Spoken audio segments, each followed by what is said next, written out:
It is fresh leadership and renewed vigor for the police in Kebbi State and in the fight against insecurity. Now, the new efforts are yielding results as the State Command of the Nigerian Police arrested a female suspect in possession of 566 rounds of live ammunition.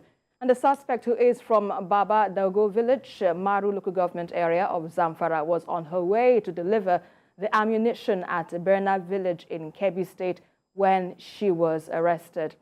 Well, joining me much later on the show will be the Commissioner of Police in Kebbi State, Samuel Titus Musa, who will be giving his perspective on this very discussion. But first off, let's quickly discuss this matter here in the studio with you, Asukwo and Emeka. Let's understand in the security in this region. Let me start with you, Asukwo. What do you think? What's your assessment in terms of security in the state and in the overall region in Nigeria today?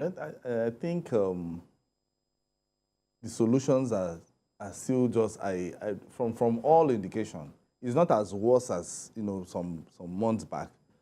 But I think with the new strategies coming from the military as well as the police, they are trying to solve the problem. But from when I read this Kebbi story, we still have a lot of work to do. Right. And it's not just only Kebbi; it cuts across. So the president and those who are in charge of security needs a lot. They have a lot to do in terms of educating Nigerians on the dangers of going into crime.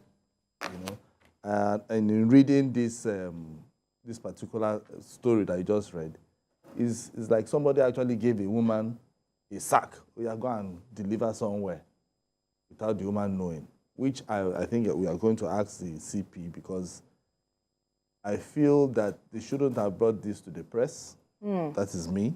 As a journalist, I'm just being crazy about thinking. Why do you say so? Because if somebody says, okay, because she took the sack to the soldiers and then the soldiers to the police, I feel the police should have gone ahead and said, okay, fine, who is the person that is supposed to get who gave it to you and where's the final destination? That is just me, Yeah. I think I'll commend the Commissioner of Police. I read the statement he issued. Yes, I commend them. But the point is that, look at some of the suspects paraded. They are youths. We need serious reorientation of a lot of the youths, yes, because when you have this a lot of idle youth, a lot of youths, they are impressionable. They can easily be recruited to crime. For this lady, well, she may have, it's possible she knew that she was carrying such a consignment. It's possible she didn't know. But of course, I think even from the National Security Advisor needs to really look into this reorientation to make sure you cut off supplies, because it's also part of the problem. People who supply these things, sometimes they may know that the things they're carrying are leather stuff, but they may not know to the extent to which such can be used, the extent of destruction that can be, done with such things. Or they may know, they may be aligned or affiliated with the people behind such evil acts. Right. But the campaign must constantly go out to the grassroots, to the youths, to the women, that you cannot be a courier, you cannot be a participant, you cannot aid and abet crime.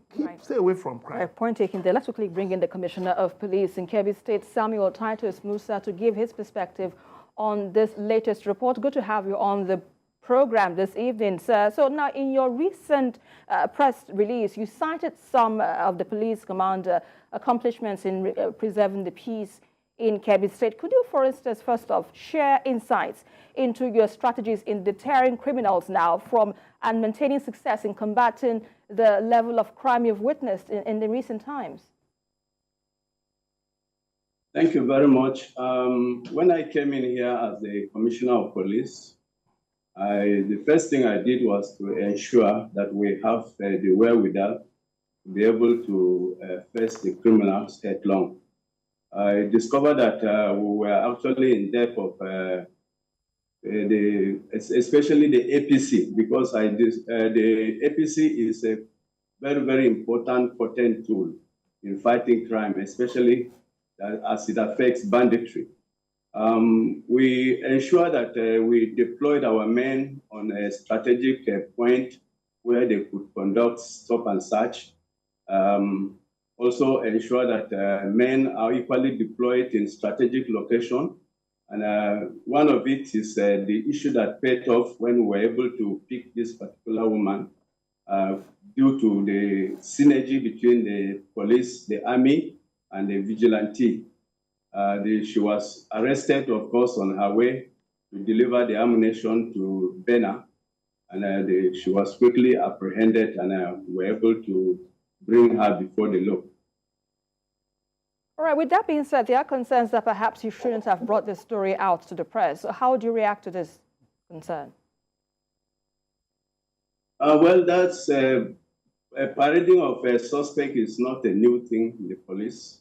We have been doing it, and I don't think that will deter will affect the investigation in any way. The information she has given us, we already have them very close to our chest, and we're already working on them, and by the grace of God, we will get to somewhere. All right, now you also mentioned that there's a recovery of a rocket launcher from an armed bandit. Could you provide an overview, first off, on your efforts to counteract these kind of threats from reoccurring? Yes, these armed bandits actually came to attack a particular village in Kebbi State, and the distress call was made to our policemen, and they quickly rushed to the scene. On sighting our ever-ready policemen, they took to their heels and abandoned the rocket launcher, and we quickly recovered it. All right, let me quickly ask you now, in cases of motorcycle theft, could you share some ongoing efforts now to combat this type of crime and perhaps, offer some tips for residents to ensure safety? Yeah, during my press briefing, I call on the citizens of Kebbi State to be vigilant. I think the issue is men riding motorcycle late in the hour. And these criminals have already monitored them. So whenever they intend to pick a particular motorcycle, they will either be 2 or 3. They will ask them to drop them in a particular area. They will carry them, and in the process, they will hit them and collect the motorcycle. But when the incident started happening, we quickly strategized, and we ensured that we deployed our men at all strategic places within the metropolis. And for a while now, I think that has stopped. So, Honorable Commissioner, sir, how would you describe the crime rates in Kebbi before and after you came? Would you say it was a really bad situation?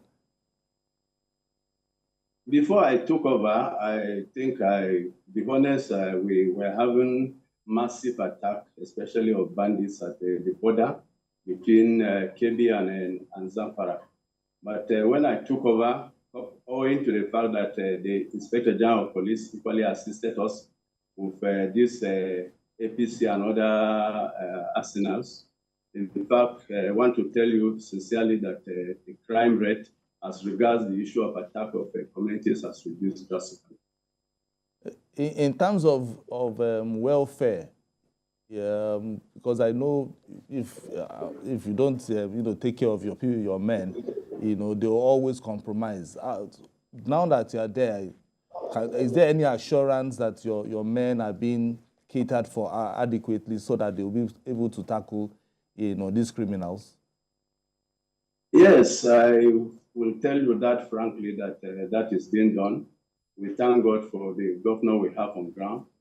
The men deployed on this operation have been paid their allowances as at when due, and they are not in any way compromising or allowing criminals to take over their areas of responsibility.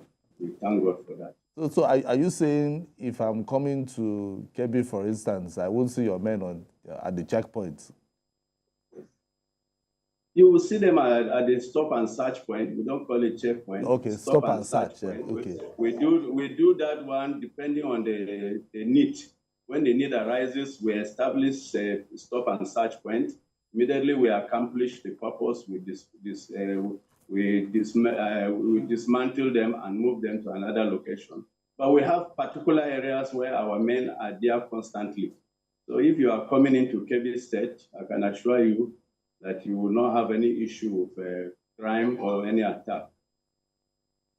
All right, so what initiatives now is in place now to strengthen a public-private police-public partnership, that is, to ensure that there's a community engagement to protect or to improve security and improve safety in Kebbi State? Any talks about a police-public partnership here?